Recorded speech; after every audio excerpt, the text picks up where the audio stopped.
You're too small. I can't take it. I can't take being the woman who makes a man feel less. You're right. I am too small. But not in the way you think. You're too small. I can't take it, Freya Lundgren whispered, her voice breaking as she stood in the doorway of the Montana ranch house, her 6'3" frame towering over the man who'd sent for her, Wade Garrison, the rancher who'd promised her a new life but hadn't warned her about the one thing that would shatter her last piece of hope. The giant mail-order bride had crossed an ocean and a continent to escape the cruel whispers about her size, only to arrive at Garrison Ridge and realize that her new husband stood barely 6 feet tall, a full 5 inches shorter than the woman he'd married sight unseen.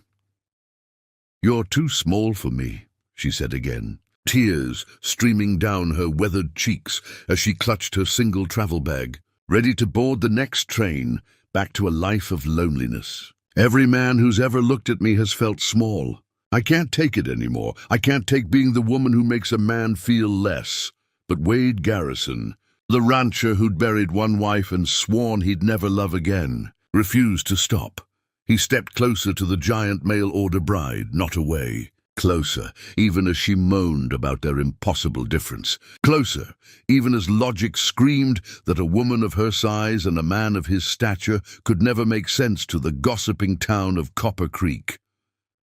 "You're right," Wade said quietly, his calloused rancher's hands steady even as hers shook. "I'm too small."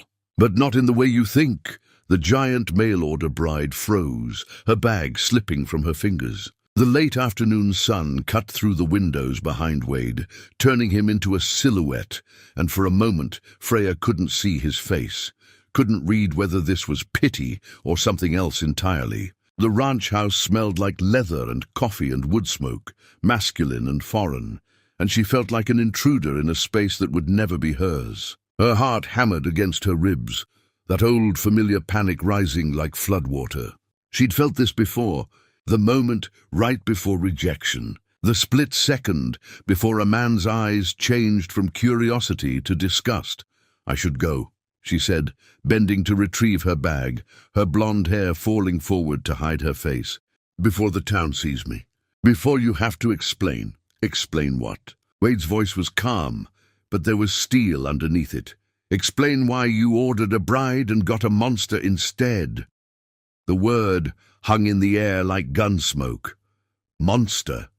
She'd heard it before, whispered behind hands in Minnesota, muttered by boys who'd courted her as a joke, spat by her own mother who'd called her unnatural and cursed by God for some sin. Freya had learned to carry the word like a scar. Permanent and defining, Wade moved then, faster than she expected for a man who'd spent all day working cattle. He crossed the space between them and took her bag from her hands, setting it down with deliberate care. Then he did something no man had ever done before. He looked up at her, really looked, his brown eyes steady and unflinching, and he smiled. "You're not a monster, Freya. You're just surrounded by blind people." Her breath caught. "You don't understand. You can't. You're too small." He tilted his head, still smiling that strange, sad smile. "Yeah, you said that. And you're right. I'm too small. My courage is too small for how brave you are. My imagination was too small to picture someone as magnificent as you. My life before today was too small to hold someone like you in it." Freya's hands trembled. This was worse than rejection. This was hope. And hope was the cruelest thing a man could offer a woman who'd learned to live without it. "Stop," she whispered. "Please stop." "Why?" "Because when you see me tomorrow, really see me, you'll regret those words. They always do." Wade reached up, and this was the moment that changed everything. He reached up and placed his hand against her cheek, and his palm was rough from rope and weather, warm against her skin. "Then let me regret it tomorrow. But tonight, Freya Lundgren, let me be a man who sees you exactly as you are and calls you beautiful." The tears came then, hot and unstoppable, years of them, an ocean of grief for the girl who'd grown too tall too fast, who'd been told she was taking up space that belonged to someone else, who'd learned to fold herself smaller and smaller until there was almost nothing left. She cried, standing in a stranger's house in Montana, this rancher who was too small looking up at her like she was the sunset instead of the storm. "I don't know how to do this," she admitted through her tears. "I don't know how to be wanted." "Then we'll figure it out together," Wade said simply. "But Freya, you need to understand something right now before we go any further." Her heart seized. Here it comes. The conditions, the rules, the ways she'd need to shrink herself to fit into his world. "I didn't send for a mail-order bride because I needed a housekeeper or a cook or someone to warm my bed," Wade continued, his hand still against her face, his thumb brushing away her tears. "I sent for you because this ranch, this life, it's too big for one person.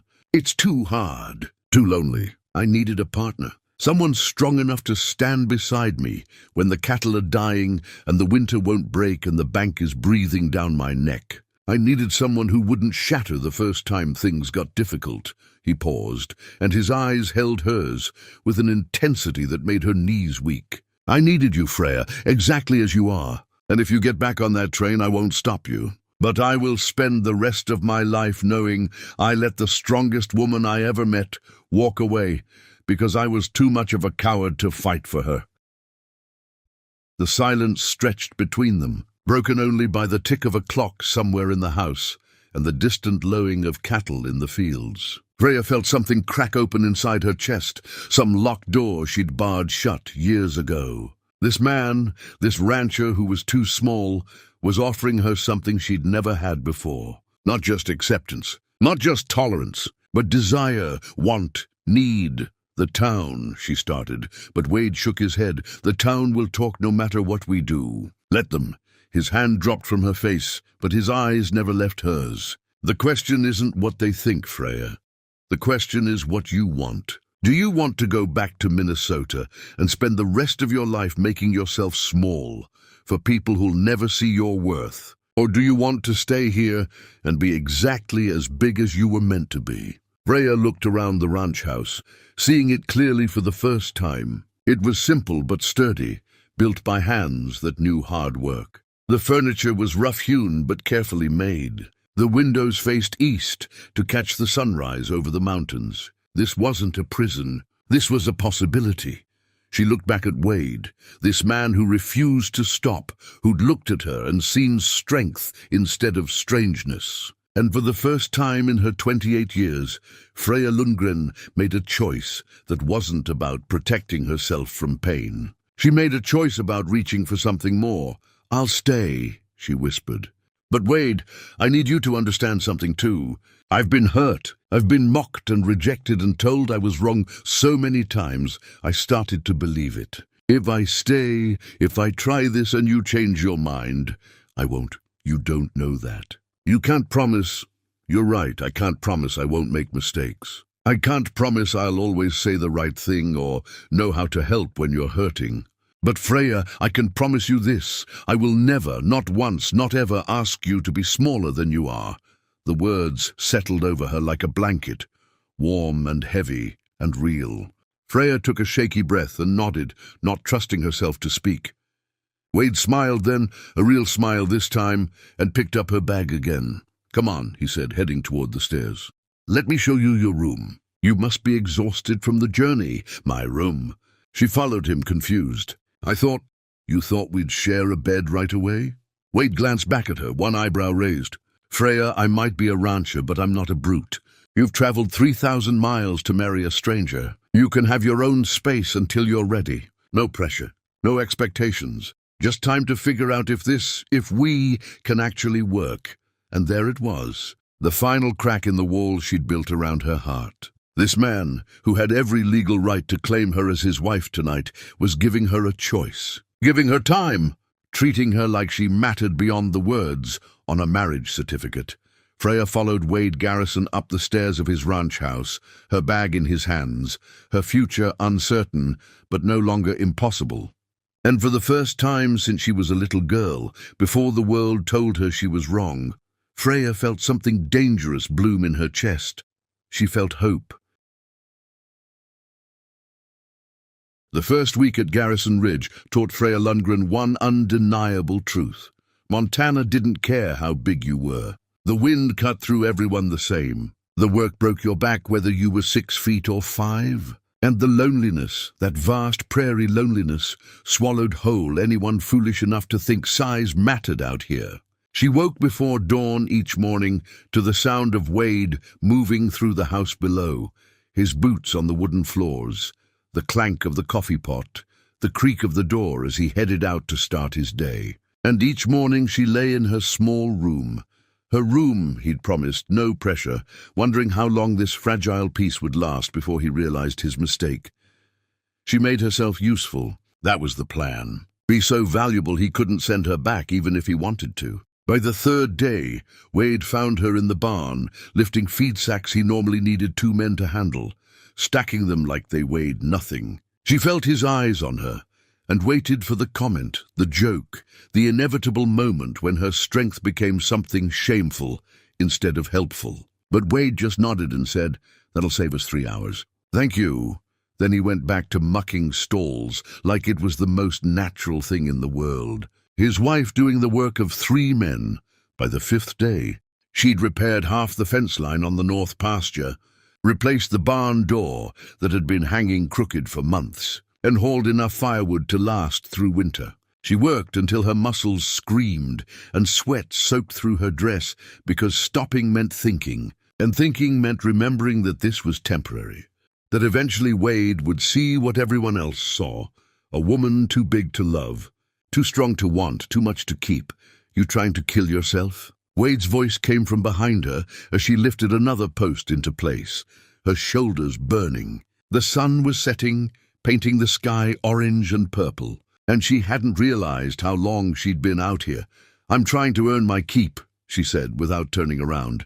"You earned your keep the day you agreed to stay." He moved closer, and she could feel the heat of him even in the cool evening air. "But you're not going to be much good to anyone if you work yourself into an early grave." "I'm fine, Freya." Something in his voice made her stop, made her finally turn to face him. Wade looked tired, dust on his face, his shirt dark with sweat from his own day's work. But his eyes were gentle, worried even. "Why are you doing this?" "Doing what?" "Trying to prove something." "You don't have to prove anything to me." The words hit her like a slap because they were so obviously a lie, so clearly what men said when they wanted you to stop showing them who you really were. "Yes, I do," she said, and her voice came out harder than she meant it. "I have to prove I'm worth keeping, that I'm not a burden, that you didn't make a mistake sending for me." Wade was quiet for a long moment, and in that silence, Freya felt her heart start to crack. Here it comes, she thought. Here's where he admits he's having second thoughts. Here's where he tells her gently that maybe she should think about going back to Minnesota after all. "You want to know what my mistake was?" Wade said finally. She braced herself. "What?" "Thinking I could hide how I feel about you for even a week." He stepped closer, close enough that she had to look down to meet his eyes. And God, she hated that, hated always looking down, always being reminded of the space she took up that she shouldn't. "Freya, you're not a burden. You're not too much, and the only thing you need to prove to me is that you can stop trying so damn hard to be something you're not." "What am I trying to be?" "Small, apologetic, like you're sorry for existing." His hand came up, rough fingers touching her jaw, tilting her face so she had to meet his eyes. "I see you, Freya. I see you making yourself smaller at the dinner table. I see you ducking through doorways that are plenty tall enough. I see you holding back your strength like it's something shameful. And it breaks my heart, because the woman I married, the woman I'm falling in love with, she's powerful and fierce, and she doesn't apologize for taking up space." The words "falling in love with" hit her like a lightning strike. "Wade, you can't what?" "Love you? Too late. I looked at you that first day, standing in my doorway, ready to run, and something in me recognized something in you. We're both people the world tried to break. But Freya, you're still standing. You're still here. And that makes you the bravest person I know." She shook her head, tears burning behind her eyes. "You don't understand what it's like. You're a man. You're normal. You fit." "Normal?" Wade laughed, but there was no humor in it. "Freya, I'm a 34-year-old rancher who lost his wife and baby in childbirth and spent 3 years talking to ghosts because I couldn't face the silence. I sent for a mail-order bride because I couldn't figure out how to be a human being anymore. I'm so far from normal I can't even see it from here. That's different. It's not different. It's just pain. And we've both got plenty of it. His thumb traced her cheekbone, and the gentleness of it made her want to sob. But here's what I know. I know that when you walk into a room I can breathe again. I know that when I hear you laugh, and you hardly ever laugh, but when you do, it sounds like music. I know that watching you work, seeing you do things I could never do, it doesn't make me feel small. It makes me feel lucky. Lucky, she repeated, like the word was in a foreign language. Lucky that you chose to stay. Lucky that you're giving me a chance. Lucky that maybe, if I don't screw this up, you might let me love you the way you deserve to be loved. Freya felt something break inside her. Some dam she'd built to hold back years of wanting and hoping and needing. I don't know how to do this, she whispered. I don't know how to be loved, Wade. Every time I've tried, every time I've let myself hope, it's ended with someone telling me I'm too much, too big, too strong. Stop! Wade's voice was firm now, almost harsh. Stop telling me what other people said. I don't care what they said. I'm not them. And Freya, I need you to hear this, really hear it. You are not too much. You're exactly enough. You say that now, I'll say it tomorrow. I'll say it next week. I'll say it in 10 years when you're sick of hearing it. He moved even closer, and now she could smell him. Leather and sweat and something uniquely Wade, something that made her head spin. But I need you to stop waiting for me to reject you, because it's not going to happen. And every time you pull away, every time you make yourself smaller, you're telling me you don't believe I mean what I say. The truth of that hit her hard. He was right. She'd been waiting for him to fail, expecting him to prove he was like all the others. But Wade Garrison wasn't like the others. He'd had a week to send her back, a week to realize his mistake. And instead he was standing here in the fading light, telling her he was falling in love with her. I'm scared, she admitted. And the words cost her everything. Good, so am I. Wade smiled then. That sad, beautiful smile that made her chest ache. Being scared means it matters. But Freya, we can be scared together. We don't have to do this alone. She looked down at him, this man who was too small, who refused to stop believing in her even when she couldn't believe in herself. And slowly, carefully, like she was handling something precious and breakable, Freya reached out and placed her hand over his, where it rested against her face. Okay, she whispered. Okay. Okay, I'll try. I'll try to believe you. I'll try to stop waiting for you to leave. Wade's smile turned real then, bright and relieved, and he pulled her down. She had to bend, had to fold herself to reach him. And he kissed her. It was gentle at first, testing, asking permission. But then Freya made a sound low in her throat and kissed him back, and gentle became something else entirely. She lifted him, couldn't help it. He was so much lighter than her, and his legs wrapped around her waist like it was the most natural thing in the world. And for the first time in her life, Freya Lundgren wasn't apologizing for her strength. She was using it. When they finally broke apart, both breathing hard, Wade was grinning like a fool. See, not too small. Just right, Freya laughed then, really laughed, and the sound startled her. When was the last time she'd laughed? When was the last time she'd felt this light, this free, this alive? Come on, Wade said, sliding down but keeping her hand in his. Let's go inside. You need to eat something, and I make a decent stew. They walked back to the house together, his small hand in her large one, and Freya felt something shift in her chest. Not hope, not quite. Something stronger than hope. Something like belief. Maybe, just maybe, this too small rancher and this too big bride could build something real, something lasting, something that didn't require either of them to be anything other than exactly what they were.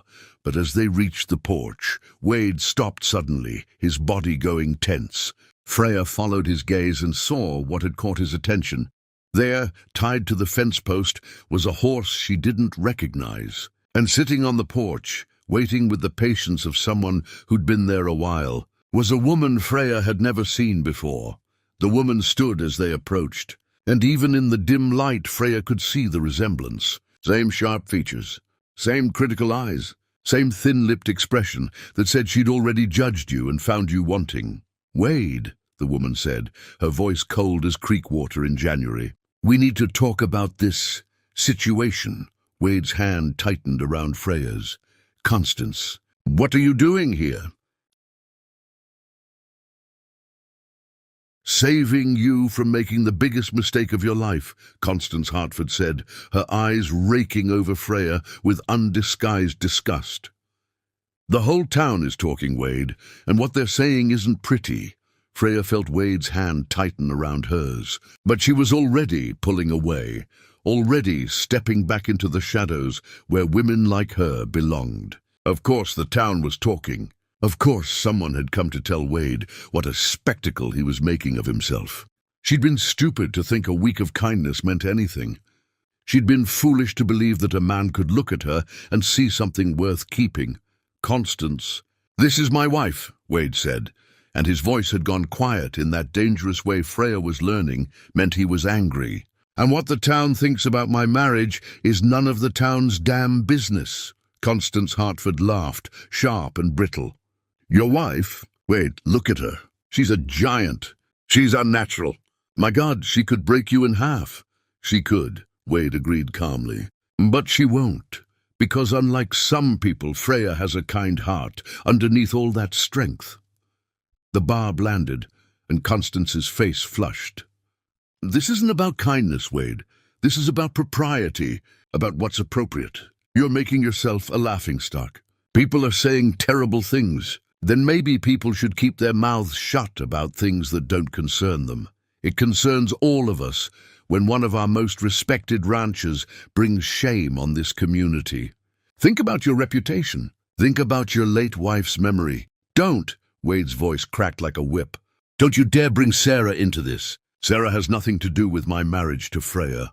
Constance pressed on, sensing weakness. "Sarah was a proper woman, delicate, refined, everything a rancher's wife should be. And now you've replaced her with this." She gestured at Freya like she was livestock being appraised. "The men at the saloon are taking bets on how long before she kills you in your sleep. The women are afraid to come near your property. And the Reverend himself said it's against God's natural order for a woman to tower over her husband like some kind of freak of nature." Each word landed like a stone, building a wall between Freya and the small flame of hope Wade had lit inside her. This was reality. This was what she'd known was coming. The town's judgment, the cruel laughter. The reminder that she was wrong, had always been wrong, would always be wrong. "I should go," Freya said quietly, and she was proud that her voice didn't shake. "Mrs. Hartford is right. I don't belong here. Like hell you don't."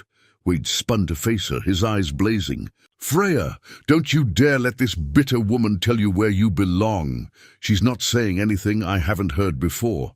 Freya tried to smile, but it felt like her face was cracking. "It's fine, Wade, you tried. You were kind to me. But we both know this was never going to work." "No, we don't know that. You're scared. You're listening to the same poison you've been drinking your whole life, and I won't let you do it anymore." Constance made a disgusted sound. "Oh, how touching! The giant bride and her too small husband. Wait, be reasonable. Send her back before this gets worse, before you become a permanent joke. I'm trying to help you. You're not trying to help me." Wade turned back to Constance, and there was something fierce in his expression that made even the older woman take a step back. "You're trying to protect yourself. Because if I can marry whoever I want and ignore what people say, then maybe other folks will start doing the same. Maybe your precious social order, where you get to decide who fits and who doesn't, might start to crumble. That's ridiculous, is it? Tell me, Constance, when's the last time you did something that made you happy instead of something that made you look good? When's the last time you chose love over reputation?" Constance's mouth opened and closed like a fish. "This isn't about me. No, it's not. It's about me and my wife. And the only people who get a say in this marriage are standing right here." Wade moved to Freya then, reaching up to take her face in his hands, forcing her to look at him. Don't you dare give up on us because of what some small-minded people think. Don't you dare let them win. Wade, you heard what she said. The whole town can go to hell. His voice was fierce, his eyes locked on hers. Freya, I told you I wouldn't ask you to be smaller, but I'm asking you to be braver. I'm asking you to stand with me and tell them all that we don't care what they think, that our marriage, our life, our love is ours and nobody else's. Love, she repeated, and the word felt foreign on her tongue. You said that word again. Because I mean it. I love you, Freya Lundgren. I love your strength and your courage, and the way you make me feel like I can face anything, as long as you're beside me. And I don't care if I have to spend the rest of my life proving it to you, I will. Tears streamed down Freya's face, hot and unstoppable. But I'm too big. You're too small. Everyone can see it. Then let them see it. Wade's voice softened, became gentle. Let them see that love doesn't measure by inches. Let them see that a strong woman and a good man can build something beautiful. Let them see that we don't fit their rules, and we're happy anyway. Behind them, Constance made a sound of disgust. This is absurd. Wade, I'm warning you, if you continue with this farce, there will be consequences. The town will turn against you. Your business will suffer. You'll be ostracized. Then I'll be ostracized with the woman I love. Wade didn't even look at her, his eyes still fixed on Freya.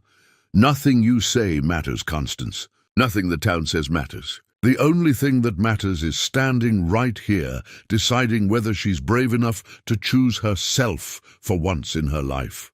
And that was the moment. That was when Freya Lundgren stopped running from who she was. She looked down at Wade Garrison, this rancher who was too small, who refused to stop fighting for her, even when she'd given up on herself. She looked at Constance Hartford with her pinched face and her poisonous words. And she made a choice. You're right, Freya said, and her voice was steady now, strong. I am a giant. I'm bigger than most men. I can lift things they can't lift. I can do work they can't do. And you know what? I'm done apologizing for it. She turned to Wade, and something fierce and wild bloomed in her chest. You said you loved me. You said you want me exactly as I am. So here I am, Wade Garrison, all 6 feet and 3 inches of me. All my strength and all my scars, and all the parts of me the world called wrong. If you want me, if you really want me, then I'm staying. And I don't care what anyone says about it. Wade's face broke into the most beautiful smile she'd ever seen. I really want you. Then you've got me. She reached down and lifted him clean off the ground, pulling him to her, and she kissed him hard and fierce and without any apology at all. She kissed him like she meant it, like she believed it, like she was claiming him as much as he was claiming her. And when she set him down, both of them breathing hard, she turned to Constance with her head high. You can tell the town whatever you want, Mrs. Hartford. Tell them I'm a giant. Tell them I'm unnatural. Tell them I'm a freak. I've heard it all before, and I'm still standing. And I'll still be standing tomorrow and the next day, and every day after that, right here beside my husband on our ranch. And if that bothers you, well, you don't have to visit. Constance's face had gone purple with rage. You'll regret this. Both of you. Mark my words, this will end in disaster. Maybe, Wade said cheerfully. But it'll be our disaster. Now get off my property before I have my wife throw you off. Freya couldn't help it. She laughed. Actually laughed at the look on Constance Hartford's face, at the absurdity of it all, at the sheer relief of finally stopping the endless performance of making herself smaller. Wade joined her, his laughter mixing with hers, and together they watched Constance storm off to her horse and ride away into the gathering darkness. When she was gone, Wade turned to Freya with a grin. So that happened. That happened. Freya shook her head, still half disbelieving. Wade, you just told off the most powerful woman in Copper Creek. I just told off a bully. There's a difference. He took her hand again, his fingers threading through hers. Come on, let's go inside. That stew's probably cold by now, but we can heat it up. They walked into the house together, and this time when Freya crossed the threshold, she didn't duck. She didn't make herself smaller. She walked in at her full height, shoulders back, head high, and it felt like coming home. Over dinner, reheated stew that was better than anything Freya had tasted in years, Wade told her about the ranch, about his plans for spring, about the life they could build together if she wanted it. And Freya, for the first time, let herself want it. Let herself imagine a future here, with this man building something real. "The town really will talk," she said eventually, pushing her empty bowl away. "Constance wasn't lying about that. Let them talk. We'll be too busy living to listen." Wade reached across the table and took her hand. "Freya, I meant what I said. Every word. I love you. And I know it's only been a week, and I know that's crazy, but I can't help how I feel." "It is crazy," she agreed, but she was smiling. "We barely know each other. Then we'll spend the rest of our lives getting to know each other better. Starting now." He stood and moved around the table, and when he reached her, he pulled her to her feet. "Dance with me. There's no music. We'll make our own." And so they danced in the kitchen of the ranch house, Wade humming an old tune, while Freya held him close, her arms around him, his head against her chest. They swayed together in the lamplight, two people who didn't fit the world's expectations, but fit each other perfectly. "You know what I think?" Wade said after a while. "What?" "I think you're not too big. I think the world's just been too small to see how amazing you are." Freya felt tears prick her eyes again, but these were different tears. These were the kind that came from joy, from relief, from the overwhelming sensation of being seen and valued and loved. "And you're not too small," she whispered back. "You're exactly big enough to hold all of me." They stood there together as the night deepened around them, a giant mail-order bride and a rancher who refused to stop believing in her. And in that moment, in that house, in that life they were choosing together, they were exactly what they needed to be, exactly enough. 3 months later, when Freya walked through Copper Creek at Wade's side, head high and unashamed, she saw the stares, heard the whispers, felt the judgment rolling off the townspeople like heat off summer pavement. But she also saw something else. She saw the young girl watching her with wide eyes and hope on her face, the girl who was already taller than her brothers and had started to hunch to hide it. She saw the woman who smiled at her shyly, the one whose husband walked 3 steps ahead like he was embarrassed to be seen with her. She saw the people who were trapped in their own too small lives, afraid to be anything other than what the world demanded. And Freya realized something important. She wasn't just living for herself anymore. She was living proof that you could be different and be loved, that you could take up space and be wanted, that the right person wouldn't ask you to shrink, they'd celebrate every inch of you. When Wade squeezed her hand and looked up at her with that smile that said she was his whole world, Freya squeezed back. And she knew with absolute certainty that she was exactly where she belonged. Too big. Maybe. Too strong. Probably. Too much. Never. Not for Wade Garrison. Not for the man who'd looked at a giant mail-order bride and seen exactly what he needed. Not for the rancher who'd refused to stop believing that love was bigger than all of them. And in the end, that was all that mattered. If you loved this story of the giant mail-order bride and the rancher who refused to stop loving her, don't forget to turn on the notification bell for more Western American tales, mail-order bride stories, and cowboy romances that will touch your heart. Because every week, we bring you stories of the frontier, where love was wild, life was hard, and the strongest hearts always found their way home.